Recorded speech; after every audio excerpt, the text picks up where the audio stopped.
Find out. Hey, there we go. Okay. Okay. Hello. Now we're working. Oh, goodness. And you were talking All so this loud attempt. all Oh, this this is time. temp. What was it? 10 minutes already? Okay. Hi, Trolls Bean. Thank you. Thank you for telling us again. Again, Audio. we have different setups for different camera views, and so we haven't set up all of them to work with the microphone at once. I keep forgetting. Appreciate that so much, Trolls Bean, Yes. for telling us that. Yes. Yeah. Okay. We've talked a lot, and no one's heard a thing. So much. So let's start over. Okay. Hi there. Races. Yes. So we're talking about our game, Children of the Gods. We're trying to develop. We've been doing this since 2013. We haven't gone far. Progress. For 10 No. minutes. We've been going for 10 minutes. Oh. Actually, half an hour, right? We started Half an just hour. after 6. Yeah. Yeah. Maybe we could edit this down once we get It's not this easy part. to edit down. I know. I can't. Yeah. I mean, it's maybe once once over we video. post it What to do you YouTube. I don't know. Yes, our own game. Yes, Children of the Gods. It's going to be a science fiction based game based on the Dungeons & Dragons 5th edition rules for the most part. We're trying to modify things a bit to make things more flexible. Cool. Yes, indeed.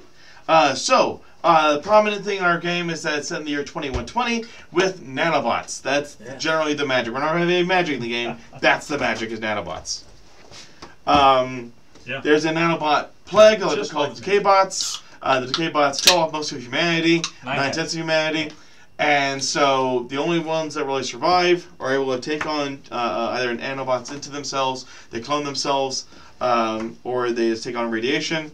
We have the Terrans. Terrans are a race that use radiation on themselves to cure themselves. They're just your typical human race. No magic. Awesome, yes. Titans. There are people who are so rich, they are titans of industry. They're able to clone new bodies for themselves, and they have their brains transplanted into a new body.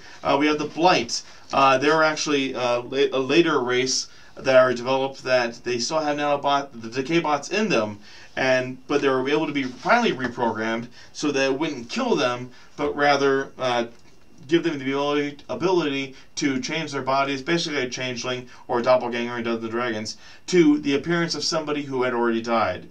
Because the decay bots were slightly reprogrammed at first to be able to scan, not just kill you, but scan your body and your mind in order to, like an MRI, and make a digital version of you. And so the Blight are able to access that database of all these people who have died and take on somebody else's appearance.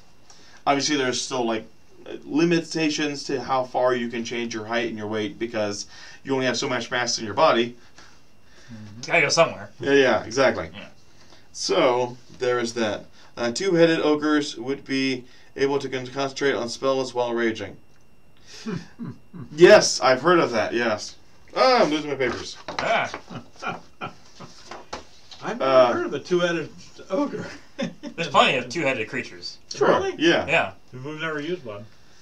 Ettins. They're a popular one. Yeah. Yes. Brutes. They're people who have BattleBots in them, type of nanobot, that included animal DNA in them, so it confused the K-bots so it wouldn't kill them. Bionics. They were people who took on mechabots into them, so they were able to add mechanical features to themselves, +2 intelligence, +1 something else. And Botanics, they took on the ecobots into themselves, and so they had plant quality features added. There's also the higher end levels of those. The biobots, they go up to savage. So brutes are savage. Bionics are steelkin. And Botanics were sagefolk. Yes. That was their terms that we had coined. We're not really sure if we'll necessarily. Those probably be NPCs. Probably NPCs. I think people who are more the other part than they are man. Yeah. At this point, there's very little humanity left inside them, so that's why they're sagefolk and steelkin. Exactly. Or maybe it's a matter of they were things that were originally outright plants, animals, and robots, and when they were infected with these types of nanobots, it instead gave them human qualities. Okay. Yeah. Either way, yeah. We do have a playtest of this game on our YouTube channel, Leonard Brothers Game, called COTG Children of the Gods playtest, where John ran, and you had a Titan order us to go to this farm, where it turned out there were a whole bunch of mixed DNA creatures, and the Titan considers anything that's mixed DNA an abomination. You got to be pure human or pure one animal. You're mixing like all these nanobots into things. It's impure. It's wrong. It's got to be destroyed. But unnatural, yeah. Yeah. But there was another Titan that was there who was trying to protect these guys. Yeah. It was a sanctuary for these innocent creatures. Yeah, they were doing partly research, partly sanctuary, finding good homes for them. So one creature I made was a Barky. Uh-huh. I saw that. Basically, they're corgis that had ecobots in them.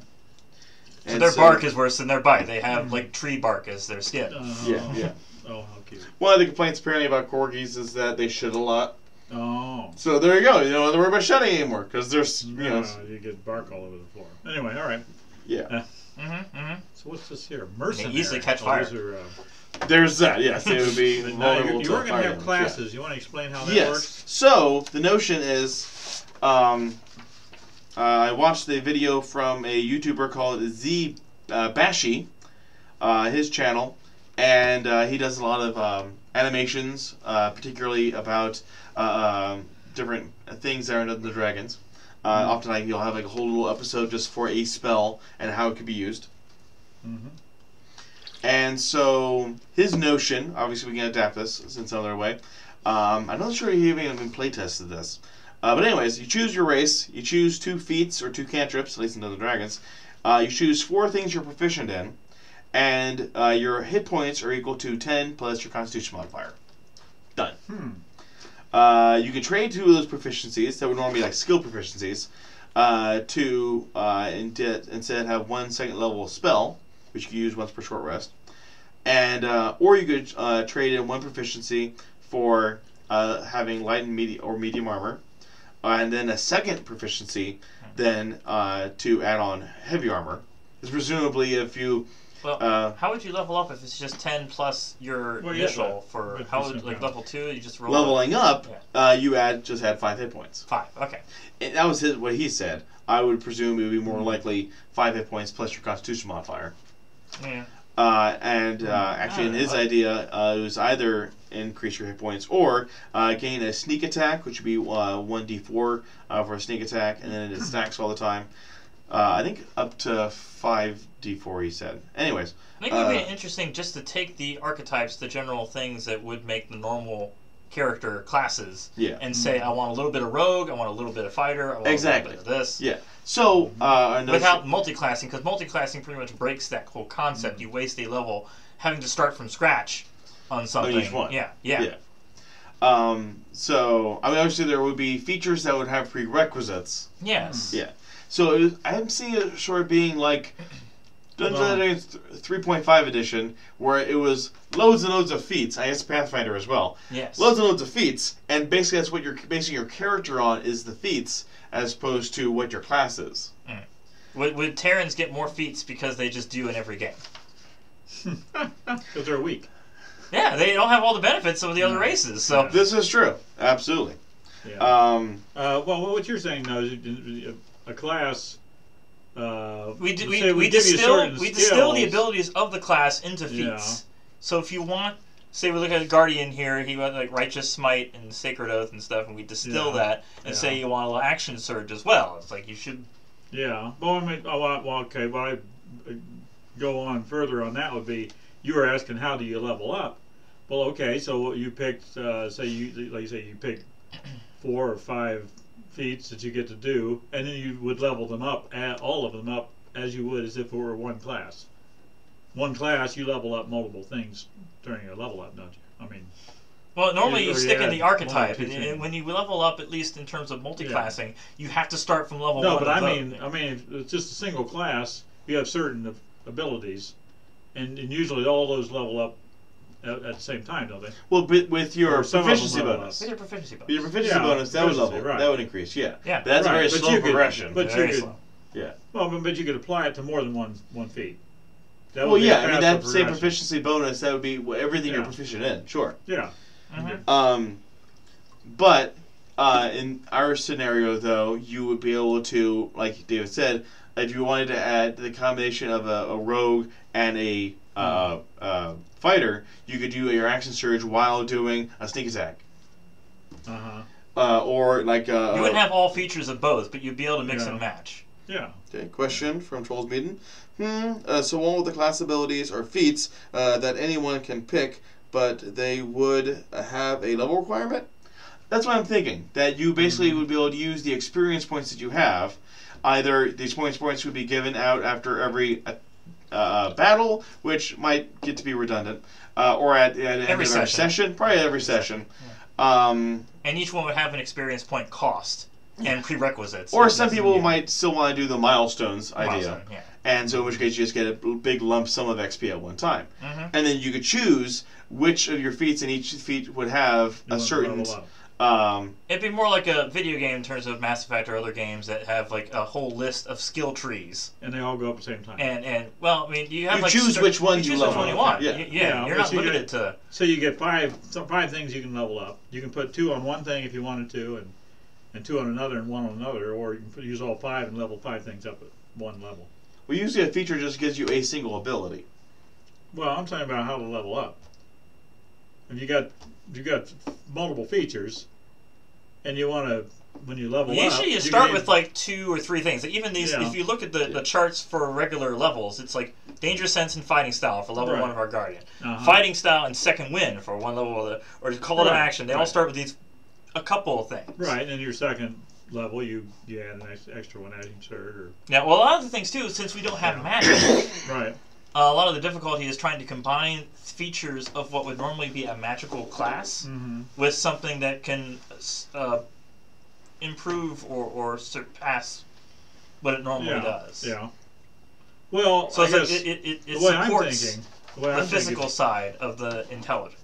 Yeah, if you had a choice to like you had maybe add a feat when you level up. Okay, you could add a feat and maybe bring it up to a certain level, or you could just keep the feats you already know and then add more to those.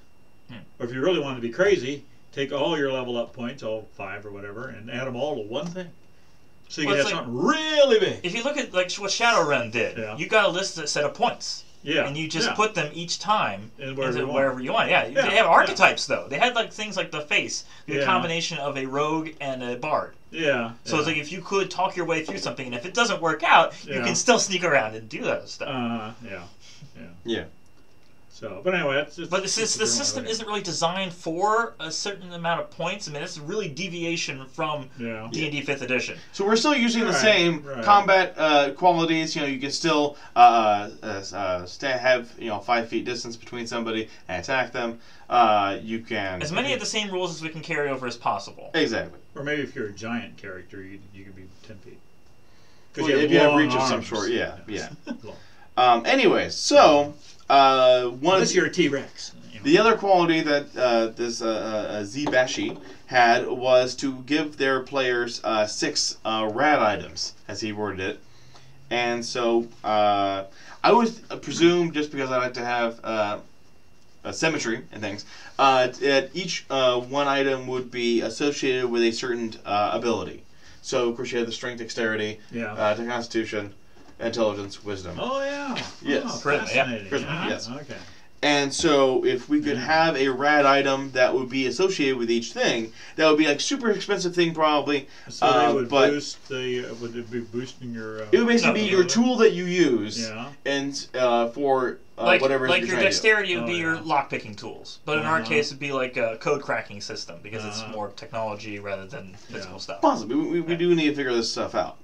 So far I have a chemist's satchel, which is basically kind of like the alchemist satchel from the Unearthed Arcana version of the Artificer, where pretty much it's just a magic bag that you pull stuff out of that either you have a healing drought. The hardest part in science fiction is to explain how you get raw materials for things. And a lot of people don't even care about material components for spells. Yeah. But when you come down to something like Star Trek versus Star Wars, Star Trek tries to have an explanation for warp drives and quantum stuff and dilithium things. Yeah. Whereas it's the Force, it's a mystery, it's who cares, but we're trying to be as sci-fi as possible. Yeah. So there's no real explanation in terms of after a long rest, you find whatever's in the area, and you're able to collect enough to do whatever ability you do. Yeah. On the other hand, though, I have heard it described of, Star Trek, Next Generation. How do you fly at warp speed? Well, we use crystals. We use the power of crystals to focus our, Who talks like that? I don't know. Nobody people around who believe in, here. Yeah, people who believe in crystal power. So, yes. Moving on. Yeah. Anyway. Where's the bowl at? So there's still a sense of fantasy to it to a degree. I mean, there's supposed to be. I'm sure if you go into enough detail on that sort of thing. Yeah. Yes, we are using green screen. Yes. Yeah. Hello, Oz Mills. Yes. Yes. Oz Mills, you're back. Yes. It's been so long. Came back just in time to hear the sound. Yes. Yes. We're talking. Yes. We're down. Okay. Anyway, so with our game. Okay. So I have Chemist Satchel as being an option, and pretty much you just grab some. It's got a bunch of Biobots, Mechabots, and Ecobots inside of it. Oh, the nice stuff. Yeah. Oh my God. That you basically throw materials in there, and for all the organic materials, it's able to break it down and then recombine it into various forms of healing aids, stabilizing wounds, buffing your allies, or poisoning your enemies, or many other purposes. The materials not used to create drugs are used instead as the container for the drug.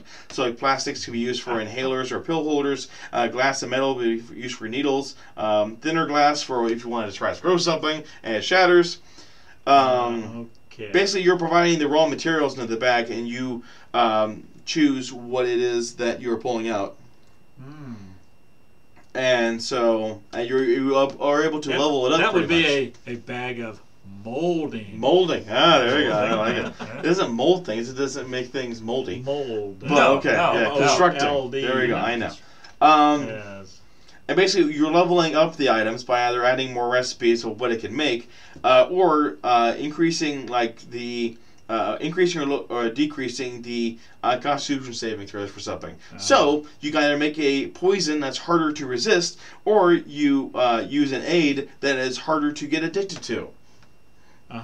Yeah. Or you could consider maybe have that take more time. So, okay, you can't do it.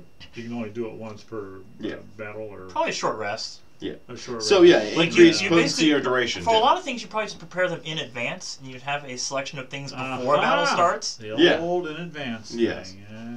And so there's that. Okay, so I'm thinking that one being more Constitution based, if only because, at the moment at least, we might change that after we discuss the rest of them. But that way, because that might be the best way of getting health potions or stim packs. Or exactly, that's essentially what this would be. You make you put in herbs and stuff. So and you have your healer. I think it should be somehow based on what race you are as well. So basically, if you are a Titans don't do that. Well, I mean, Titans would have other things. Yeah. So it's like a Terran would just have normal herbs and berries and stuff like that, or whatever. Because they would probably agree more with the Ecobots. That would probably flavor what format you make it into, sure. But I'm still thinking that the people who... It needs to be generalized enough that anybody can use it, essentially. If you make your character... and story-wise, they did it. So is it going to have maybe a keypad on it or something, so you can program it? As opposed to a person with nanobots in them may be able to communicate with it directly? Most everybody has a tablet or a laptop or something that can interface with these devices. There are other ones that will have more sophisticated devices. Yeah. So the next one we have is PET, the Programmer's Electronic Tool. Hence that. Yes. It's not just any old, portable device. It's basically you have a small nanobot goo, either the black one with the K-bots, red for Biobots, gray Mechabots, green Ecobots, and it's sort of sentient, but it's not any more intelligent than basically an obedient dog. It has that kind of personality to it. Okay. And so basically you have a powerful laptop that's got a bunch of flash drives that's got your programs you've been working on, and your personally developed software. And you probably have a tablet or headgear that has a visual interface, basically Google. We try to borrow and rewrite things from the Shadowrun has their Decker. Yeah. They have the Decker pad that has all kinds of special features. We try to probably rewrite or rearrange those things to represent code breaking what spells would normally do. Yeah, yeah. And a microphone for voice commands, of course, too. And between these three, then, you're able to manipulate your goo as to like what it's capable of doing. So, like, Ecobot goo could turn into different plants. Mechabot goo could turn into a type of tool. Ecobot, Biobot tool could turn into a type of animal. And Decabot, it basically enters into a dead animal and reanimates it. If you want a little necromancy there. Yeah, exactly, essentially. Yeah. Okay. But people carrying decay bots are pretty much distrusted by everyone because it's decay bots. It's like, really? These decay bots, it's the plague. It killed everyone. You're going to carry that around with you? That's terrible. Now, can't you have like an EMP to like? You certainly could. Yes. Exactly. And it would disable it for like 1 round. You'd be stunned for 1 round because whoever has that would be like the disadvantage of having any bots whatsoever. Yeah. Is someone could launch an EMP and all your technology is just down. Yeah. Unlike, unless you have radio frequency resistant armor, like chainmail of some sort. Yeah. Yeah. Chainmail has actually been proven to, if you put it behind, Faraday cage in that essentially, yeah. And so obviously it's the intelligence-based item. And so it would be able to also allow the person to create more programs. Just like basically they're the wizard. They can find more software, but they have to also they have to research it and figure out how to integrate it into their own system if they want to copy that program. So there's that. And they also use it for hacking. How does hacking work? We haven't decided yet. Anyways, moving on. Guardian armor, essentially power armor from the Fallout series. The idea is that it gives you base strength while you're in the suit of strength 10. So even if you're a weak, fragile person, as long as you're in the armor and you can move, basically it gives you that minimum strength in order to be able to be average strength at least. It's basically like exoskeleton. Add your strength to it? No. It would replace. It's at least that. Unless yours is higher, in which case you're basically moving the armor yourself instead of using the servos that are inside of it. Well, I mean, it seems base 10 though, isn't it? Like it's average. So you're not negative. The idea is to keep you're not it's negative. plus 0. Yeah. It's plus 0. Yeah, I would think you'd bump it a little higher. Well, that's the thing. Eventually you could have upgrades to it, where you would be able to upgrade how much armor it actually gives you. Because it's just a chassis. It's not actually the armor itself. Yeah. It's what you add things to. You put on the plating later. Yeah. And so basically, it's my notion with it. You mean the whole hull plating like the original Enterprise? Or like in Battlestar Galactica. Yeah. Oh, yeah. Yeah. Very popular. Old BSG. Yeah. And so, depending on what type of upgrades you get to it, it might have a minor artificial intelligence to it that could be watching what you're doing and say you get what should be like firefighter or... once you go in further into the Guardian details. Yeah, the notion of the Guardians is that they're essentially like the first responders, like in Fallout 76. We're trying to copy as little as we can from that. But the notion that the police, the paramedics, and the fire departments are able to join forces along with the military. So you got red, white, and blue, and green working together, and they all have this, many of them have this type of power armor with them in order to help them with situations. So obviously, red fire armor, the fire armor would give you resistance to fire damage. Probably a hose or some sort of attachment kind of thing to possibly, you can upgrade things appropriate for that direction. Yeah.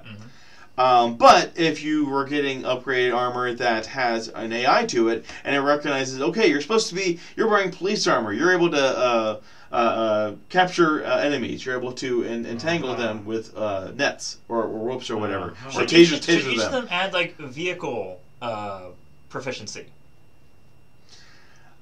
Like if you're in the suit and you get into a certain vehicle and like you're police car, of course the suit's going to know where you're going. There could be that. Yeah. It could just certainly help you. Like, wait a minute, how do I drive this fire truck? I don't know. Yeah, I mean, most people have not driven a fire truck. There's that. Absolutely. Okay. But anyways. Anyway. Yeah.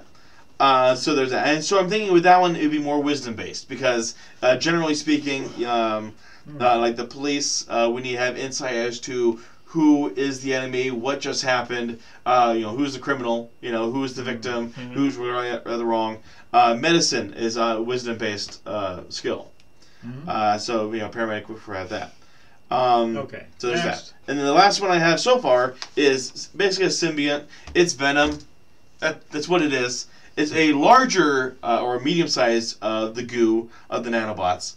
And, again, same as the for the pet, decay bots, biobots, mechabots, ecobots. But it actually is fully sapient. It is self-aware. It has its own personality and its own goals. But basically, like the symbiote, it knows that it's going to get further in life if it associates itself with a person. If it's just by itself, it's going to get killed or. It feeds off of your hit points and gives you temporary hit points. Oh. That's our notion. Is that it would at least during combat, it has its own base hit points. Yeah. But if it wants to survive, it's going to actually draw a hit point from you and give you temporary hit points. So. That sounds. So then, at the end of combat, you're sacrificing your health to do more damage, kind of thing. Yeah. Or to last longer. Because again, you do have temporary hit points. So you do last through this battle, and you're suddenly doubling. You're not doubling, but how risky you are. Increasing your hit points. Daily double. Exactly. Yes. How much are you willing to risk? Yeah. And so again, like thematically, it would be appropriate for. I have different pictures I found here. If you have biobots, it would basically form like a bear suit around you. Venom, looks like it would be the decay bots because it's all black and nasty looking. You have like tree thorns growing around you for ecobots, or just plain you look like a knight in shining armor, just futuristic-y for megabots. And you probably wouldn't use it if you weren't a bot user already. Oh yeah. But potentially, you almost definitely wouldn't use it if you're a Titan. No. Because you're outright reject that entirely. Yeah. Exactly. Terrans might accidentally stumble across one and be like, fine. Yeah. And I do kind of have a suggestion of the notion that character creation it should be decided by the game master and the player as to the nature of the relationship and their respective personalities. Though there can be conflict, because basically it's sort of like the warlock character in Dungeons & Dragons, where they're given powers, it's gifted to them, but they might have obligations that are directly from this being that's giving them powers. I think as far as strengths would go, it would be like a strong melee weapon. Yeah. Or it could be projectiles. I would think something like an EMP hammer. Oh, okay. You're doing the final weapon. Or some of this. Okay. Yeah. Let me get through symbiote first. Okay. But yeah, that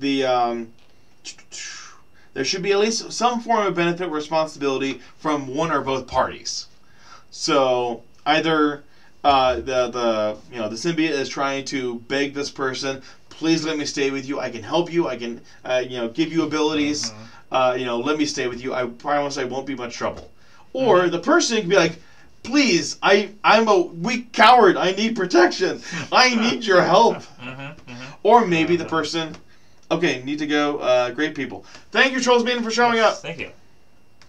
Okay. Yes. Or maybe my suggestions for how you get these rad items would be either you're associated with a certain group. That's probably how you would get like the Guardian armor. It was an inheritance. So your father's retiring and he's giving it to you now. You spent your life savings just to purchase this one thing. You found it abandoned on a fallen adventurer. Or you're able to somehow. A lot of these things would have existed because the idea of the plague, though, is that it basically, in order to decrease the overwhelming population, at this point 9 billion people, the Earth can't really sustain that. Or at least it will. It will. It's just we'll make it happen. Yeah. And that was the point of all the bots in order to maintain life. Exactly. Yeah. Well, one of the points of the biobots, though, was to maintain youth and longevity, so that people would stay young. They wouldn't really have to age or die. Potentially be immortal, as long as you can keep feeding yourself. Right. And you don't get such a severe accident. And that's where the question is: did the AI do it? Did humans decide to reprogram because they disagreed with that concept? Who did it? We don't know for sure. Yeah.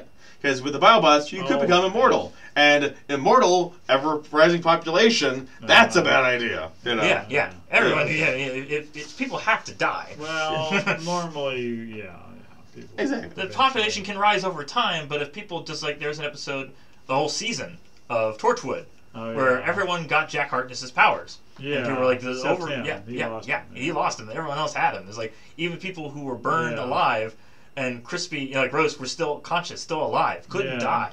Yeah. Yeah. Until, spoiler alert, they decided to just start, secretly destroying them, burning them, Nazi style. It got dark. It got really dark. Yeah. Terrible. Yeah. Anyways. But the idea is that the bodies are disintegrated with the decay bots. There's like nothing left of them, so there's no rotting, there's no decay. Well, the decay bots, because you're broken down to your material components. Your calcium, all your enzymes. Your dust again. Yeah. Exactly. So there's that. So there's only 1 billion people when there normally was 8 or 9 billion. Yeah. And there's a ton of stuff just left over. Right. Yeah. Either from people who used it before, or experiments, or a technology gone awry. This is like a generation or two after that's happened, so. Yeah. And also, I thought with the symbiote our item that it could either, if you don't want it to be shown so much, it could be just basically like a big mask on your back, and you just wear a shirt over it, Oh, like a dog product? Like the last episode. Yeah, like the last episode of Dog. Just a spoiler alert. Yeah.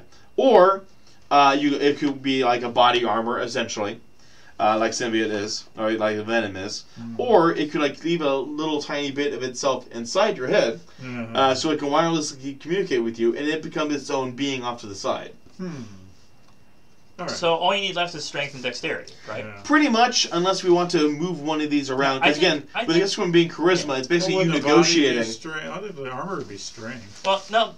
The idea of the weapons, what uses the things best in terms of the strength should be a melee weapon and the dexterity should be a ranged weapon. What the best option you can get from the start, because those are the best uses for those abilities. I mean, if you look at all the yeah, I suppose. Well, think about Captain America. Why was Captain America? Why was Steve Rogers given the abilities he was given? Because of his charisma, his heart, his wisdom, his willingness to sacrifice himself. But he didn't have the strength or the dexterity or the constitution. Right. Yeah. And so he gave him those things. He had the wisdom that he needed in order to be able to have those powers. Right. Okay. Yeah. Though realistically, the Guardian armor is more like Iron Man suit, but and he has more intelligence, but yeah. So again, we can switch these around with what we think they're more associated with. That is, they represent the classes that you could pick. Along with the feats that you pick from those classes. So again, like I said, symbiote, it was very similar to warlock. Guardian, I definitely see as being like paladin. The pet, the programmer's tool, Tron tool, a wizard, and a chemist satchel. Basically an alchemist, if there was an alchemist class. Or it seems like the wizard would be more like the rogue in terms of they're the ones that are security systems and breaking locks and getting all bypassing stuff that the rogue would do. True, but then it's all intelligence based. It's not necessarily how nimble you are. It's whether or not do you even know how to. Well, there could be two different categories in terms of is it a digital lock or a physical one? You still need the rogue to do a physical lock. Yeah. People are old-fashioned. Yeah. We could also do the Bitcoin thing. Yeah, that was another notion we have in our game, is that you have digital coins that cryptocurrency, so that not calling it Bitcoin because Bitcoin is Bitcoin, but yeah, there's all kinds of other names for digital currency. Yeah. Then I looked it up. I could not find anything copywriting Bitcoin. Exactly. Or it's a name. Use it. Yeah. But then Bytecoins, that they're actually currencies that were made by the corporations that survived. They're essentially just your typical coin, like an American coin, that size, but it has a radioactive diamond inside of it that's covered in a regular diamond, all artificially made, that is able to generate electricity. A very, very tiny amount, but for hundreds of years. So that's basically used as the currency now. There's also the Metro series of games, which apparently bullets are currency. Which it makes sense. Like, if you, for people who are worried about gun control, don't control the guns, control the bullets. If you put power into bullets... Yeah. Yeah. Anyway, let's go with the other currency. All right. Whatever. Yeah. So you say you haven't come up with the other two... So yeah, I either reorganize these between what is necessary, and also adding 2 more. So we have 6, each one associated with an That's ability. also the hard part with D&D being a medieval kind of... So these are your classes? Renaissance kind of... essentially, yes. Yeah. Renaissance era kind of technology. Yeah. There's no real rules beyond... the gunslinger has an old pistol, which is like load once and then fire, but it's like, you know, we're not talking about semi-automatic and full auto. And Right. Yeah. Those were used in other versions of the game. There are D20 modern and stuff like that. Yeah. Yeah. But that's not 5th edition, though. No, there is some modifying we need to do, obviously. Yes.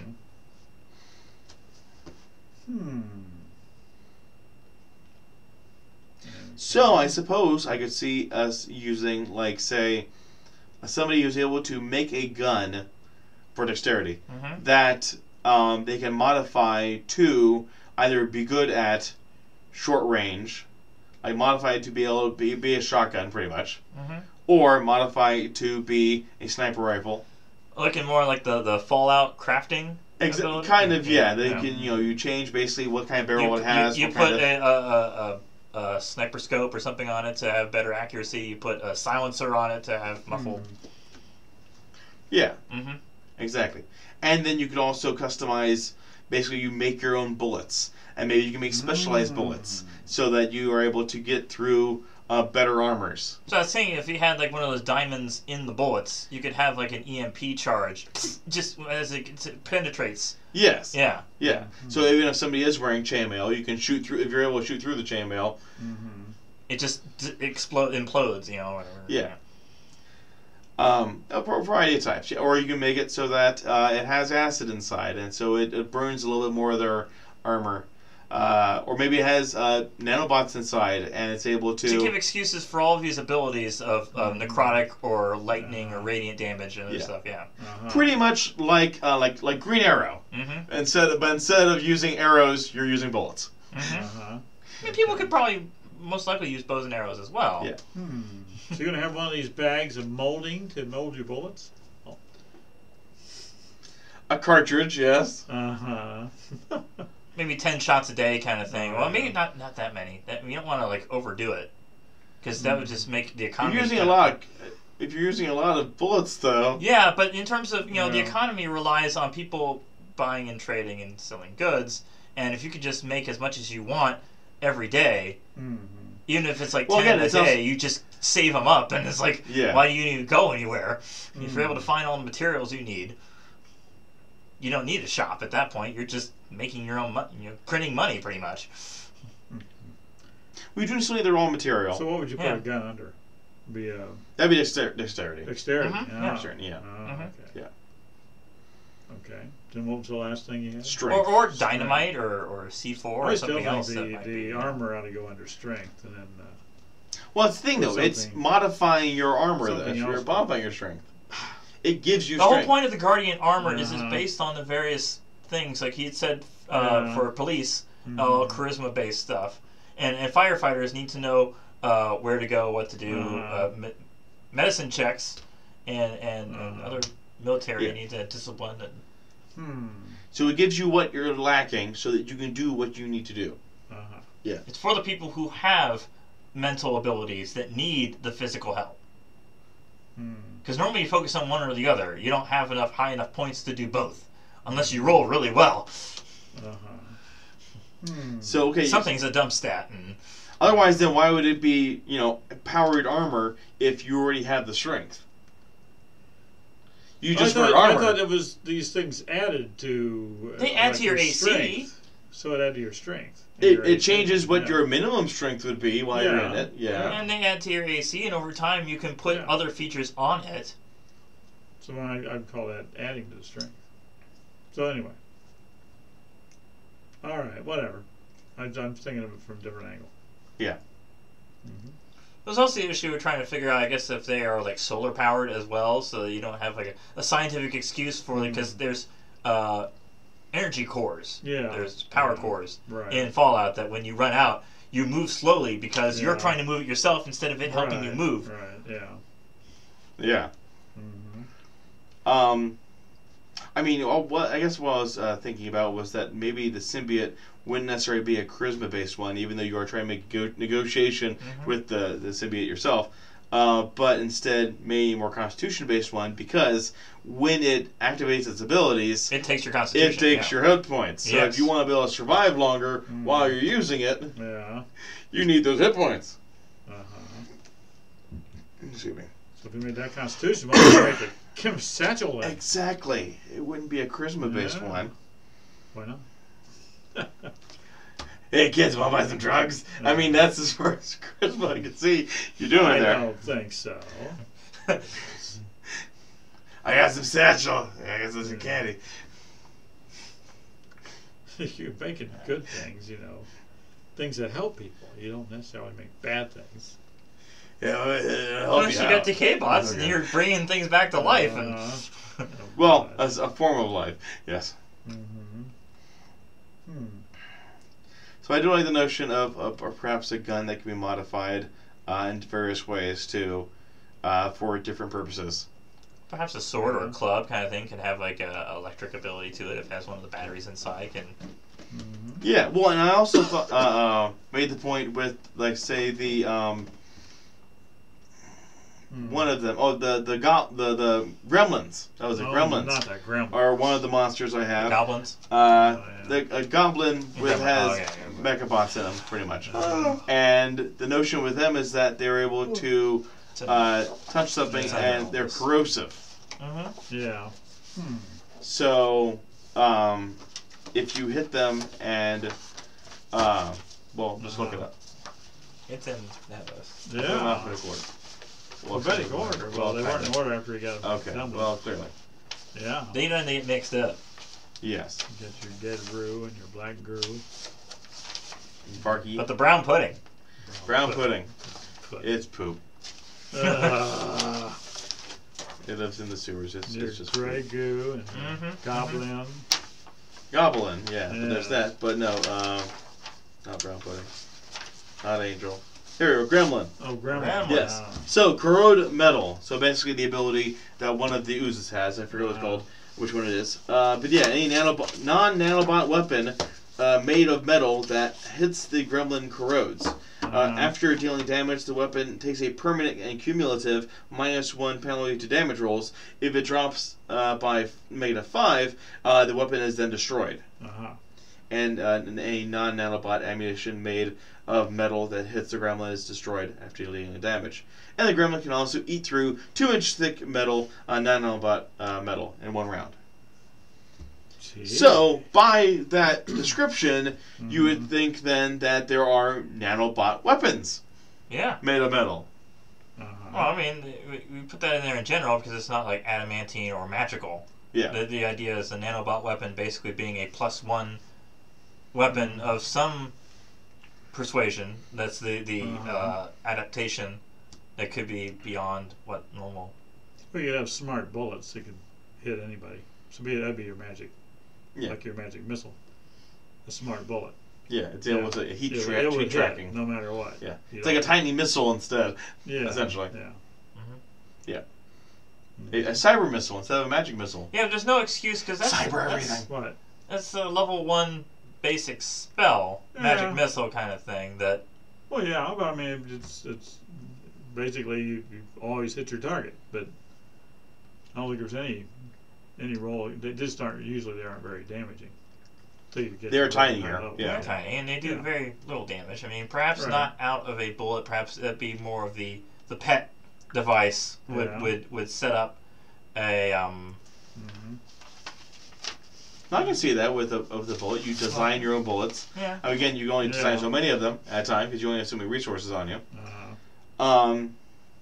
Yeah. So I see that. Use it once or twice, and you have your 3 shots. Yeah.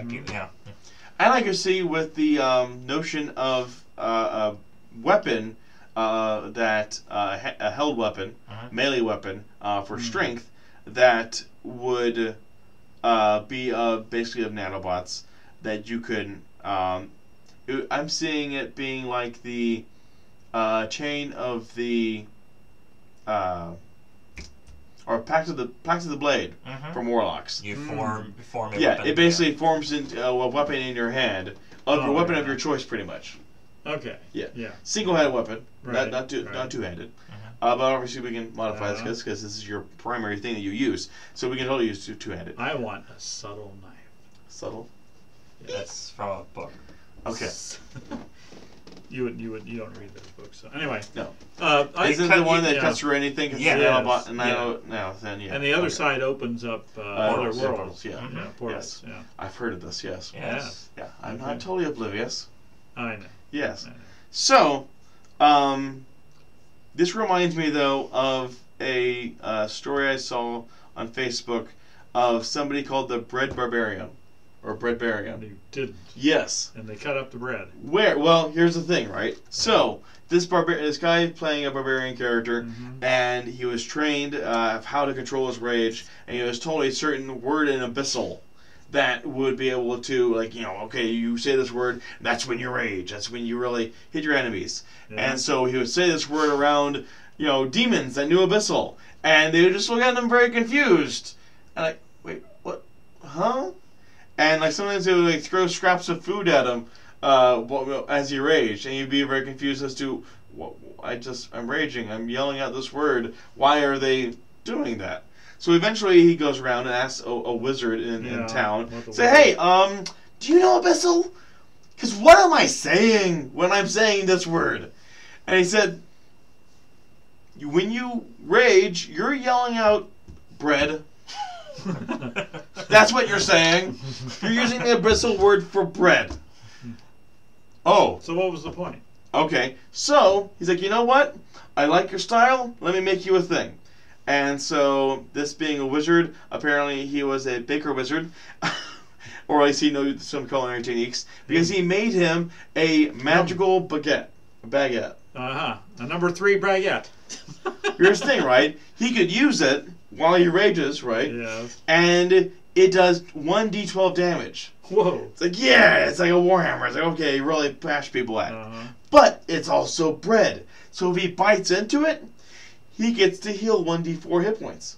Whoa. Yeah. But it does less damage. But, yeah, every time he does it, like every 3 times, it goes down a die. So it goes down to d10. Bites it 3 more times, gets 3 more d4s. Worth of hit points back, and it rolls onto a D8, and so on and so forth. It goes down, basically, it's down to a D4, and then it's okay, you don't want to buy this anymore, otherwise it'll be gone. Yeah. So then it regenerates then after a long rest. Ah, yeah. Interesting. So, of course, everybody's then extremely jealous of, like, wait a minute, it heals, and it does awesome damage. This is amazing. How, it's like, yeah, I know. I'm the Breadbarian. Okay. Anyway, I just had a thought for another kind of weapon. You have your gun. Okay, you certain spells you require. Okay, some diamond dust that's worth 300 gold. Yes, yes. All right, so you have your gun, and you need 300 of your coins to power it. So you put 300 of coins in there, and then say it takes. Are you gonna fire those coins or what? No, it helps power you up propel a it faster. capacitor. Well, the coins charge up a capacitor, which then you can either shoot a EMP burst, a narrow EMP burst, or you could use it like a rail gun. Yeah, Fire any kind of metal. You basically make any weapon magical. Well, and it's not magical. No, it's the equivalent. It's the equivalent. Oh yeah. So if you had 300 gold or 300 coin. Your gun would, of course, last forever. It takes time to recharge the capacitor. Yeah. Because the coins a lot of people aren't going to carry that many coins because the physical weight. Well, it's always the hard part. Again, it's a heavier weapon. It's so inside the gun. Yeah. Well, all right. Say you only need 10 coins. That's always the argument. It's like, I'm carrying 10,000 gold pieces. Like, how? Yeah. You don't have a bag of holding. No, exactly. Yeah. So it's like the idea of Bitcoin, the digital, you just have a stick. If you need any more than $100, $200, $300, you're not going to carry much more than that. Otherwise, the idea is actually uses the coin for power. Yeah. And then say so that's how you upgrade your weapon. Is literally with money. It takes short rest to recharge. Yeah. And then maybe you've got, depending upon what you're shooting, if you're shooting small objects out of your railgun, maybe you can shoot 5 of them before it has to recharge. Yeah. Or if you're shooting a really big object and do a lot of damage. I mean, it has to be something you could even do at the early levels. Most people, they may have like 10, 20 gold. Yeah. Okay, yeah. Sure. So the notion with that then would be that you're using regular projectile bullets. Yes. Yeah, well, you can use chemical metal. Exactly, yeah. But you could also use your specialized bullets, yeah. Yeah. What I'm saying is you can use like regular bullets, like chemical bullets, but then when you want to use your special bullet, that's when you activate the railgun, and that's when it really, comes out of it. Right. And you can either use it for a short range EMP, or you can use it as a just shoot your bullet faster, so it does more damage. Right. Or shoot a larger bullet. Or your bigger bullet. Would you have a super soaker against like someone who's electrified or someone who has a fire weapon? And spoiler, Fallout. What? You've got one of those? I didn't know. There's a DLC in Fallout 4 where you have to go against a big the boss of Raider camp.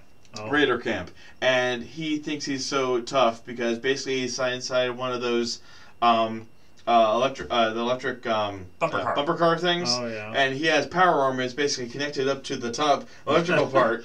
Yeah. And so he does shocking basically makes him immortal. Yeah. But he's stuck inside this little place where the electric. Well, whenever he's threatening somebody, then there's trial by combat. If someone wants to take over the Raider camp, they have to beat him there. It's like the shortcut is get a water gun, a little squirt gun, and shock it. He's otherwise basically invincible, though. You can't damage him at all. You can even nuke him somehow, and it still fails to do any damage. If you get him wet, he's dead. Well, it disables him temporarily, so you can't shoot him. I'm melting. Anyway, okay. Yeah. Yes. Just saying, all those abandoned super soakers and. Okay. Yeah. Excellent. All right, so you come up with free your next ammo. weapon, You find a water gun. can. You got to figure out where to stick your gun in your. So gun would be dexterity, and this melee weapon built of your choice. How would you reprogram laser tag? Well, there's all kind of laser tag units that you could technically, I guess. Well, from that area, you have remote controls too. Yeah. Huh? Anything that shoots out an infrared beam. Yeah. Could have an effect on people and be like repurposed for. I mean, I suppose essentially, as a wizard, you could use a remote control as your wand, and if you have something programmed in your laptop, right, that I'm able to blind people essentially. I basically put this in the middle of a room. I've got wait a distance away, and then trigger an effect from distance. I've got it. A drone. Yeah. You've got a drone. You can go anywhere you want with it. Well, essentially, that's what the pet. No, it isn't. There's something else. Those can become drones. You can have them built into something. The Biobot could become a little bird. Megabot could become a mechanical drone. A drone, the kind of drone that doesn't use bots. It's just a drone that. Well, the hard part about some of these, too, is that the requirements and restrictions of them, at least lore-wise, certain races would never go for that. So, everything, technically in D&D, every race could be every class, whether it makes sense or not. Yeah, you could have a half-orc wizard. They don't get any benefits to intelligence, but they could totally do it. But in this, lore-wise, a Titan would never have that artificer. Well, fine. They wouldn't have this either. There has to be a story reason why they might want to use it anyways, without it conflicting. Well, not necessarily. Why? I mean, other than the fact that... Because you're stalling a story! Yeah... Well, you can always come up with maybe they didn't really want to be a Titan. That's just when they happen to grow up. That is possible there. Absolutely, There are people who have changed races that suggested that they abandoned what they were before. So you're a race Titan. Yeah. And so they had a cloned body, and so you know what? I don't want this lifestyle anymore. Yeah. Yeah. So you pick up your symbiote and run, take off. You could totally do that. But apparently, who owns symbiote? Sony. Sony owns symbiote. Well, he calls something else. This is true. Apparently, a specific pronunciation of it is like symbiont or something. The way that they said it in the trailer is like we had to copyright that. They copyrighted that pronunciation of it. Yes. Oh, well, it was a symbiote then. Never mind. Okay. As long as you say it the right way. Yes. Apparently, you're in the clear. All right.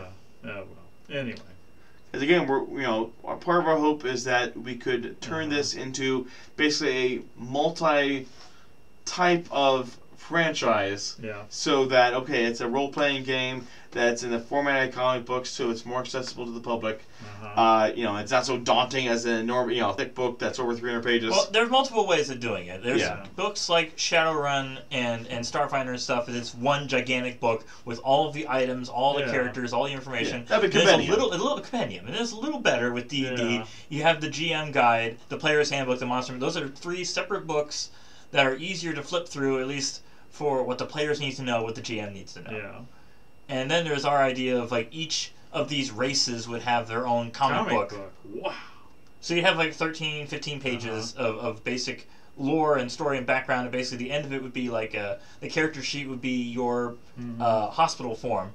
You have the plague. This is how you're going to deal with it. This is how you go with it, yeah. And what are you going to be afterwards? And the hardest part of it early on was trying to figure out paying for, because healthcare ain't free. I heard about your ideas. Yeah.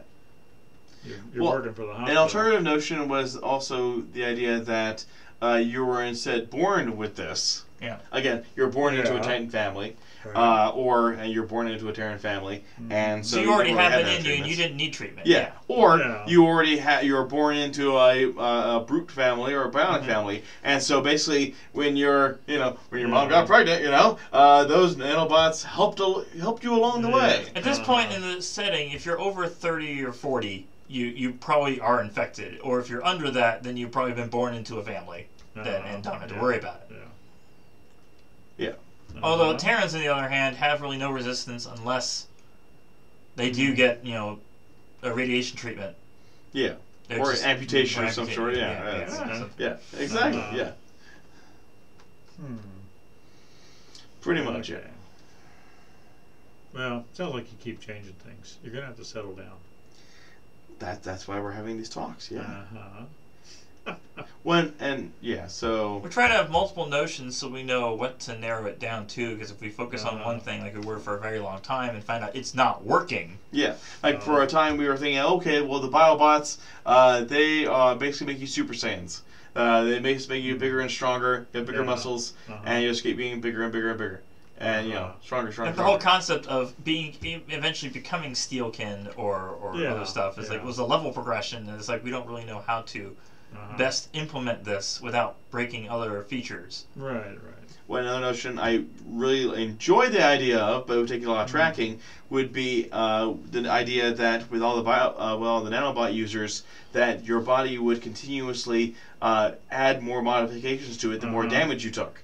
Because the more, not just you're healing up, but also, the nanobots rebuilding you. Well, I know you're pulling things from different games and different stuff. Yeah. Have you looked at the old StarCraft? There are 3 races. Yeah. And some of the things that they things they had. Well, I mean, you had your Terrans and Protoss and Zerg. Yeah, Zerg, which Zerg would.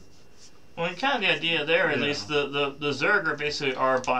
C3. Hello, C3. Okay, yeah. So there are brutes, and then the Protoss are our bionics. Yeah. So I mean, the idea is you could look at some of the features they used in that game and say, okay, that.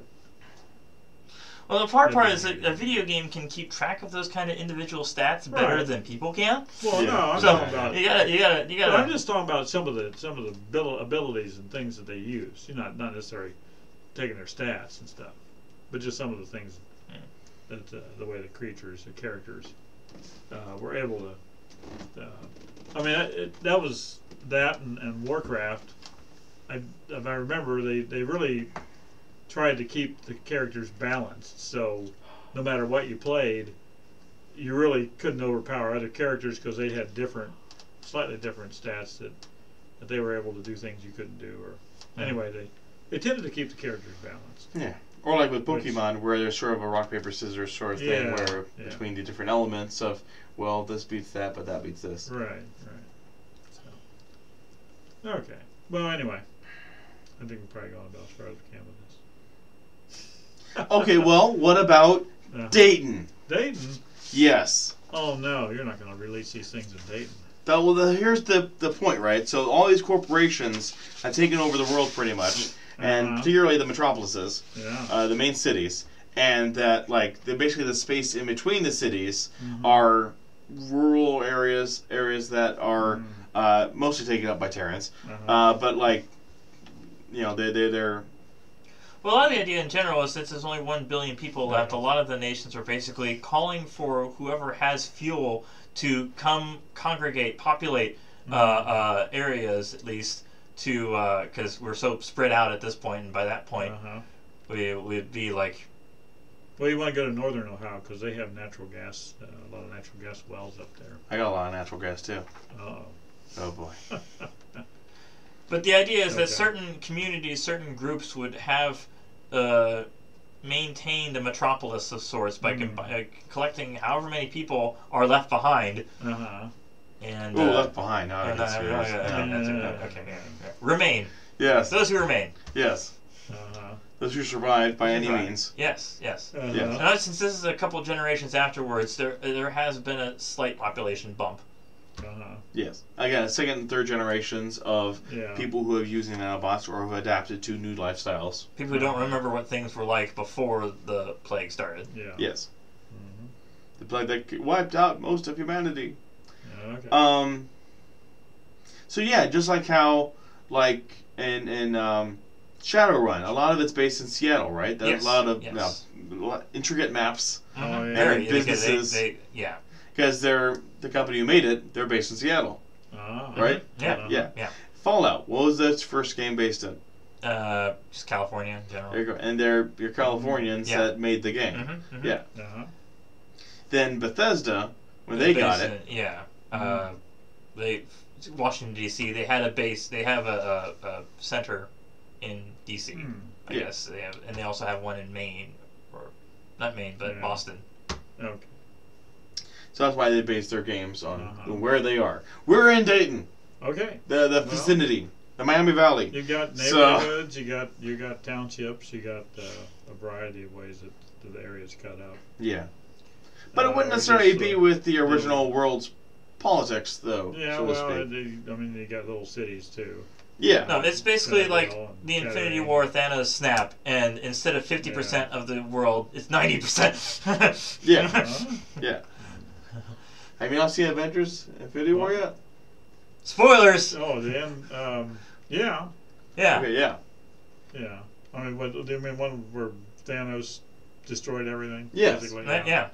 Well, half of it. I saw it. Half. Yeah. Well, I mean, that's how it ended. Yeah. Yeah. When's the next one coming out? May or... Oh, yeah, I want to see how they resolve that. Yeah. Yeah. It's going to be like a best of both worlds. Yeah. Kind of, yeah. Star Trek Best of Both Worlds. Oh, yeah. The cliffhanger at the end of part, How are we going to get Picard back? Oh, no. The resolution of it was kind of a letdown, but I do remember the night when it aired. When we got to see it a week early because of the satellite. That's right. And I asked you, what's going to happen? And you said, we have to wait till the fall. And I remember distinctly saying, I can't wait till the fall! What's going to happen? It's like I've never, every other cliffhanger of any other show has never affected me as much as that one. It's like, the stakes are so high on this. So do you have it on DVD? Yeah, Blu-ray, yeah. Blu-ray, yeah, they're never going to put DS9 and Voyager out on Blu-ray. No. Unfortunately. That's fine. It's a shame. Yeah.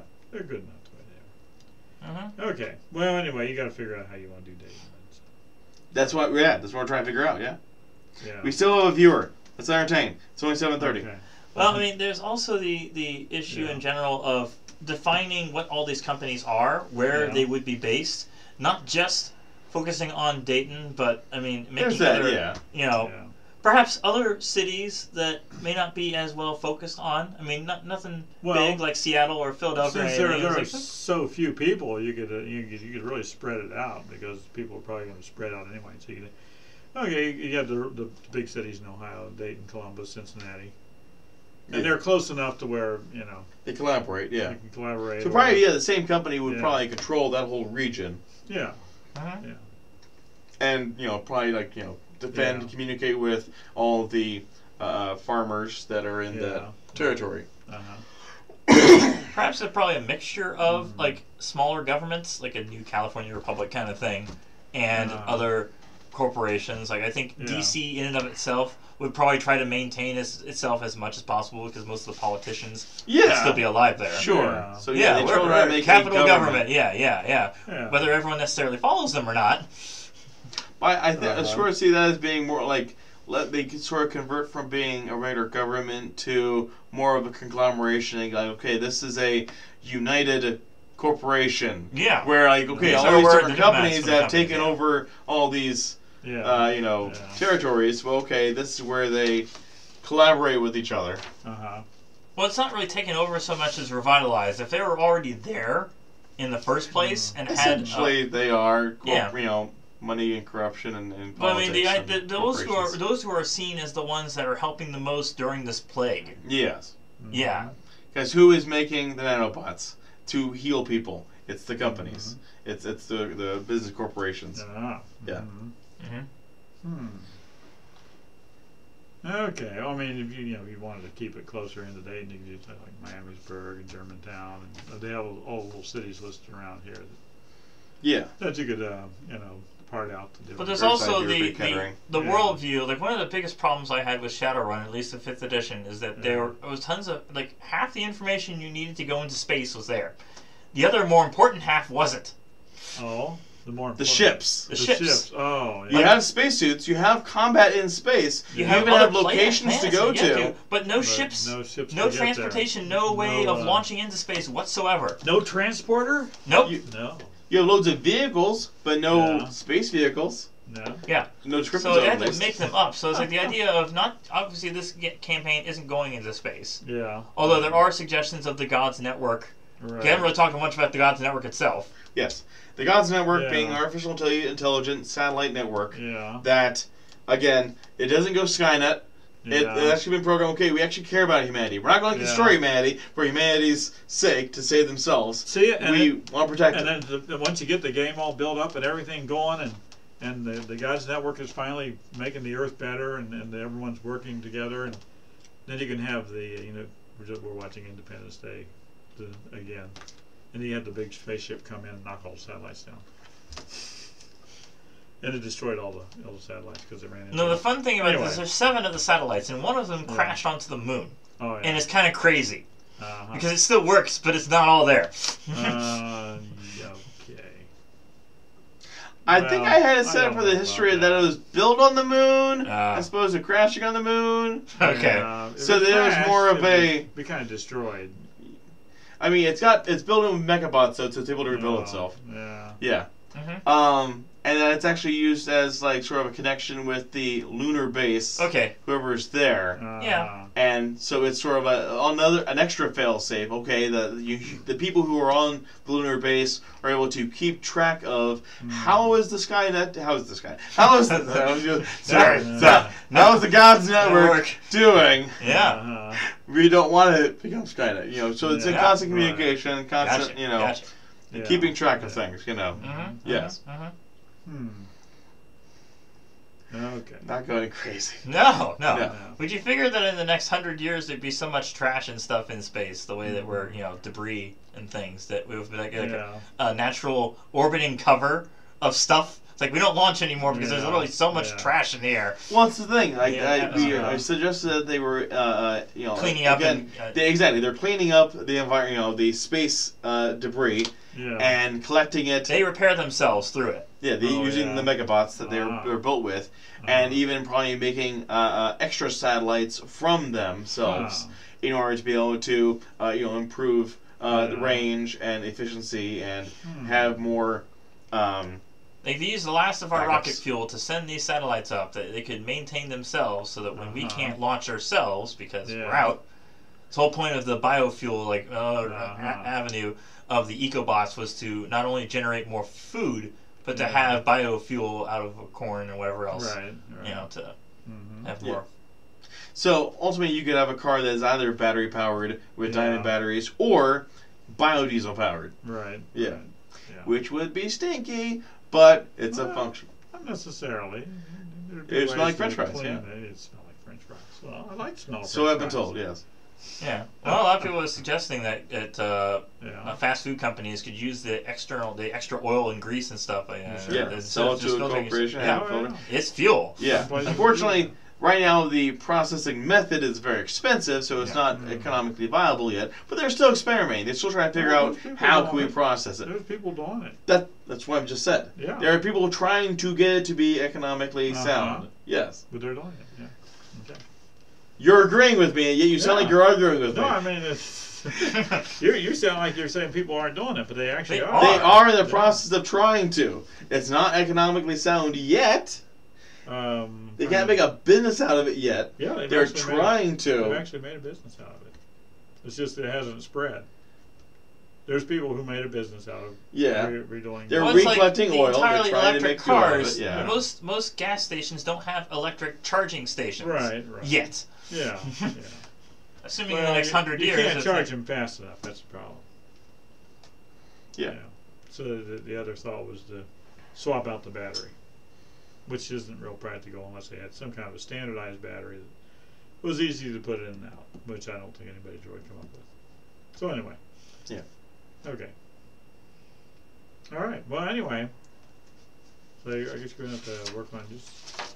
I mean, the map doesn't have to be accurate because obviously the terrain will change a lot from today. I mean, there could be some buildings destroyed and rebuilt, but generally, a street is a street is a street. I mean, the grid, the city's made on. Streets are falling apart. Well, and filling the that's why you put megabots in them. Yes, that was again in my example game. There's the idea of basically an ooze. There are also ideas of powered roads that you would generate friction by driving on them, and certain roads would power your car as you drive on it. That's being developed. Yes. Oh, yes. Yeah. Again, this is a very expensive road, but certainly more of an incentive for them to maintain it. Have you heard of solar roadways? Yes. Okay. Yeah. Yeah. It's an idea I don't think is going to pan out too well, but it's a nice idea. Yeah. Yeah. Mm-hmm. It's flat. Just hope they don't have like conveyor things constantly like Jetsons where I don't know how to walk anymore. Yes. That was a joke in Harvey Birdman, Attorney at Law. Birdman, yes. Oh, nice. Where they bring in other Hanna-Barbera characters and they couldn't. There's no thing here. We have to walk. There's no conveyor. They basically crawl. Well, I know. Obviously, when they walked the dog, they were on that treadmill. Yeah, obviously they walked, but it's like there's so many scenes of them just standing on, because they assumed the future would be everything's a. Yeah. Then it's easier to animate than just going than actually walking. Yeah. Yes. Much easier to animate. Oh, how cheap they were. Clutch cargo. Anyway, that was cheap. Anyway, remember that? Not so much. They had these still faces, and then they had the lips cut out. Oh, there was lips. There's that. Real lips in the mouth. Oh, real lips. Okay. Yeah. Clutch cargo. Yeah. Well, other people have done that since then, like Annoying Orange and other things. They have like no. Oh yeah. Yeah, they take style and it's like no. Done it a little nicer. Yeah. So anyway, okay. Well. You also have a list here of like optional monsters that again, if we wanted to just sort of copy and paste and have a sci-fi reason why these monsters exist. Yeah. So again, dragons, owlbear, owlphant, rat, wolf, robo-rat, hellhound. Okay. Yeah. Oligoos, mimic, homunculus, lycanthropes. Basically, the lycanthrope would be that like you've been infected with biobots, but instead of them being like having been like fully integrated into you, instead it like basically overwhelms you and it has its own personality to it instead. Yeah. So I suppose that could be kind of like the symbiote that just takes you over instead of negotiates with you. Yeah. There's that. Yeah. Rust monster, obviously the most terrifying thing in Dungeons and Dragons. Because most of your weapons are metal and other things, and armor. Yeah. Okay. It rusts it. Yeah. So, the worst thing you can do to your players is to mess with their equipment. Yeah. You can kill my character fine. At least all my friends can pick up my equipment afterwards. I can make up a new character and picked up the equipment they picked up. But if they destroy my equipment that I spent so much money or found off a dead, Yeah. Okay. That's what your goblin does. There you go. Yeah, exactly. Yeah. All right. Shambling Mound, it's just ecobots going crazy. Yeah. Sturge, giant mosquito. Or like, what do they call them in Star Trek? In Fallout? The blood bugs, or? Yeah. Mm-hmm. Or giant mosquitoes of some sort. I forget what they are. Cazadors? Those are giant wasps. Wasps, yeah. Anyways, whatever they were. Yeah. In any case, a lot of the game, in general, is based on, you focus on which area would have the most likely population of whatever race. So you have communities of Terrans and Titans and so on. Instead of having Chinatown, or instead of having... Right. You'd have a group of sage folk in the forest. Yeah. Okay. All right. Well, anyway, come up with one while to play it. With your current model. See how it works.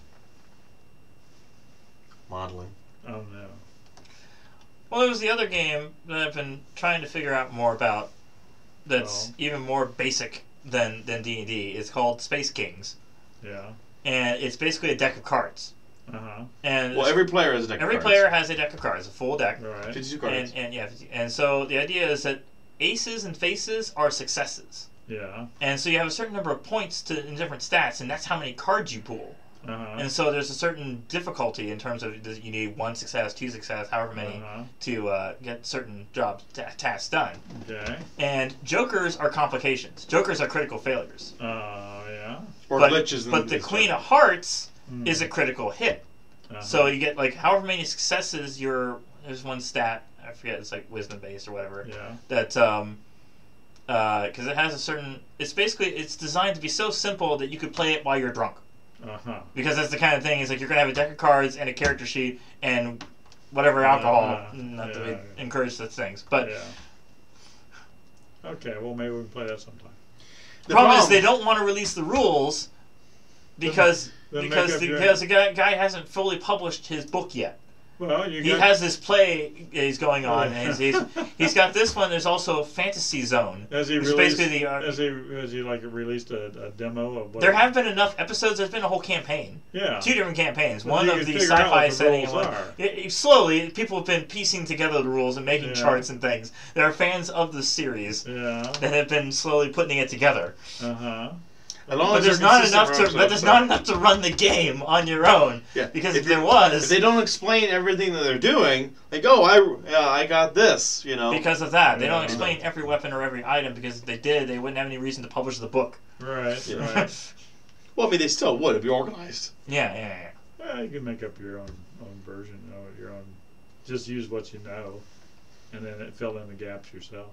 But they have their own basic lore, at least the space-wise, and there's also this new Fantasy Zone where the GM of the previous if the guy's playing it, he ought to get the daggone book out. Oh yeah, he's playtesting it like we would be doing. Well, yeah, but obviously he's playtesting it, and he's got people interested. He'd be making money if he had the book out now. He's obviously got enough information to play the game. Especially, how long has he been doing it? 2 years. How long has he been playing it, though? A couple of years, at least as far as the podcast has been going on. Yeah, so... he's got no excuse. I think it's part of a Kickstarter thing because they want like a hardcover. It's not cheap to print a book. No. Oh well.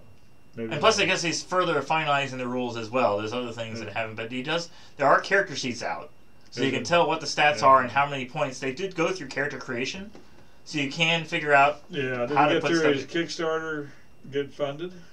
I don't know if he's just like Indiegogo or something else that he's collecting money on the side while he's working on it, but he says it'll be done when it's done, and then he'll release it. This is more like a Patreon thing, then.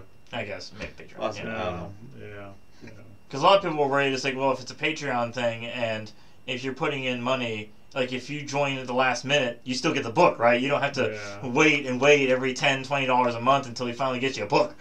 Well, I would think if you're going to the last minute, then you would be at the back of the line to get the book, but you'd still get unless the book. you donated $100. Yeah. You start out right off the bat at one time. I donated the equivalent of having been donating for all this time. But I think the concept, once you go all through all your cards, you reshuffle your deck. The idea is you guarantee a success. Yeah. And 2 failures.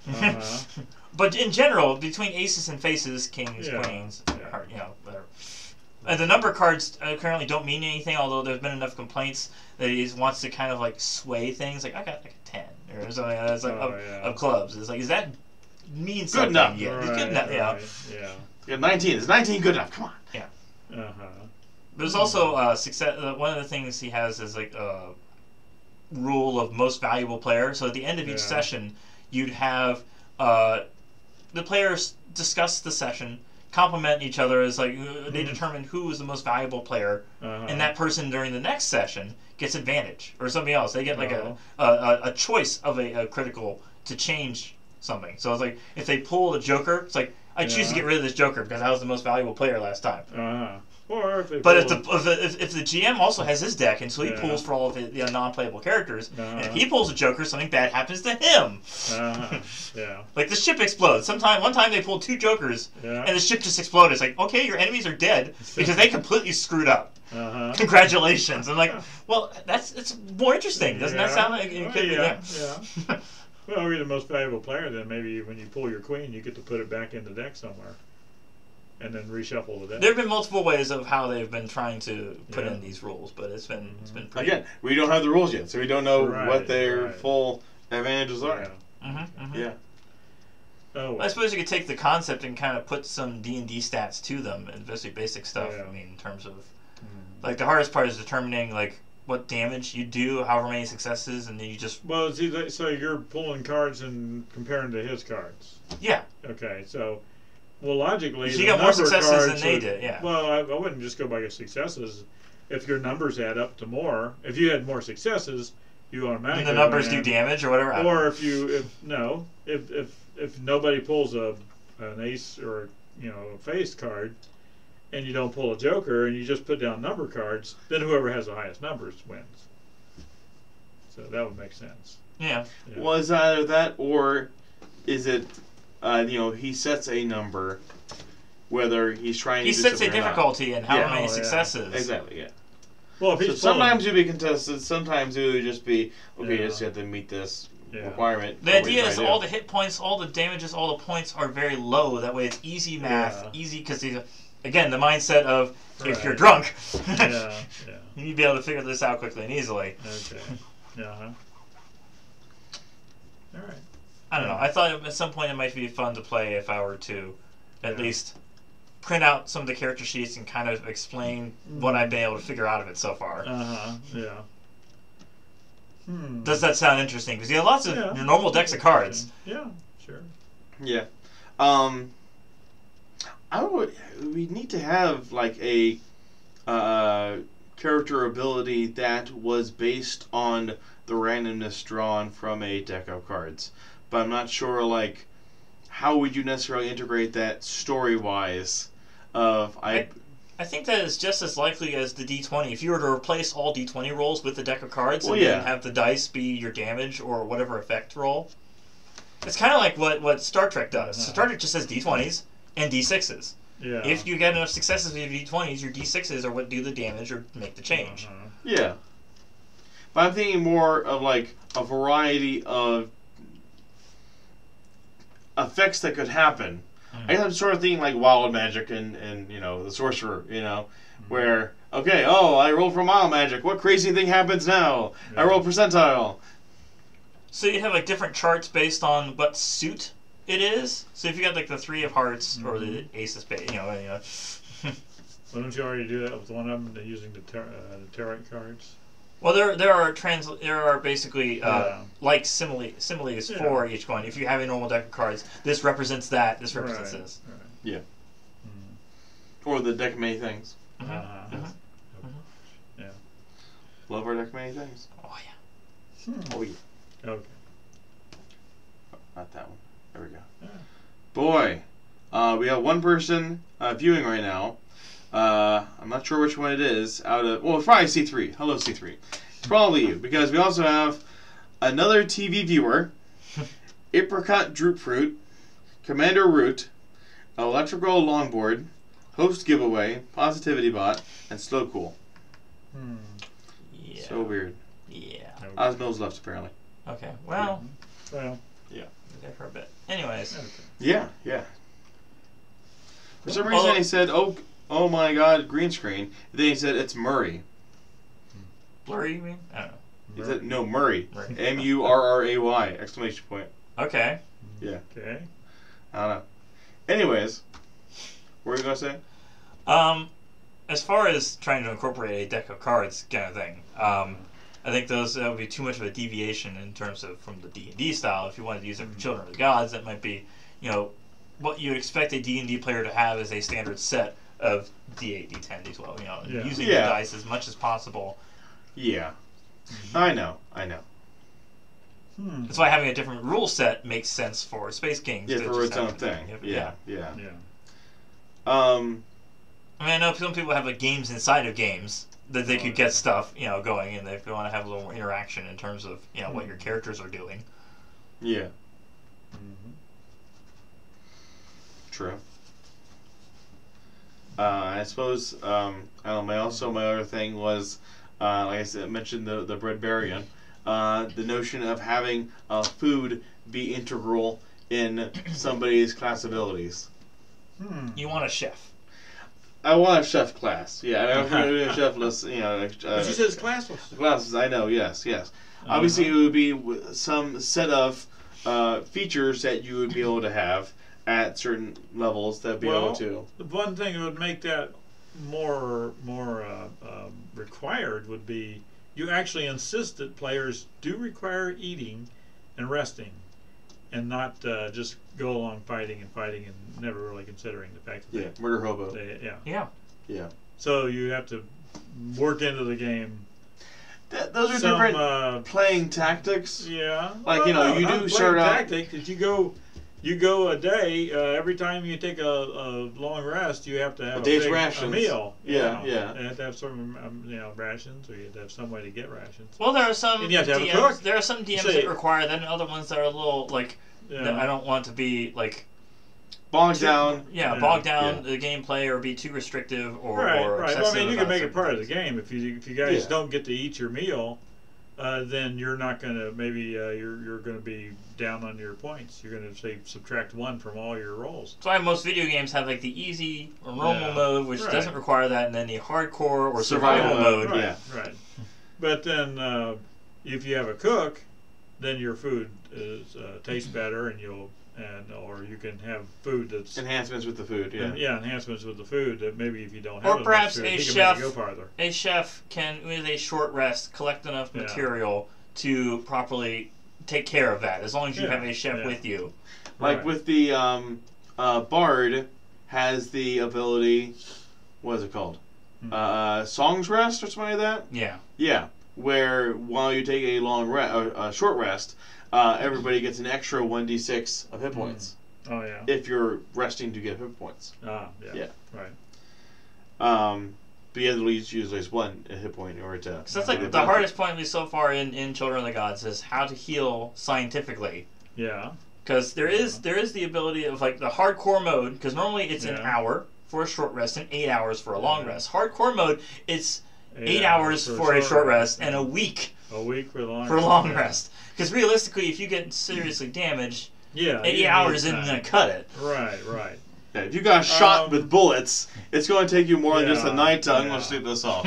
Yeah. Well, it's no, it'll take a week. Maybe you might recover some. Your nanobots are going to make a big difference. True. But then those who don't use nanobots have to have an alternative. In that case, which is why you look at something like stim packs, and there's a video detailing how stim packs might work. Right, it might work. The science of it.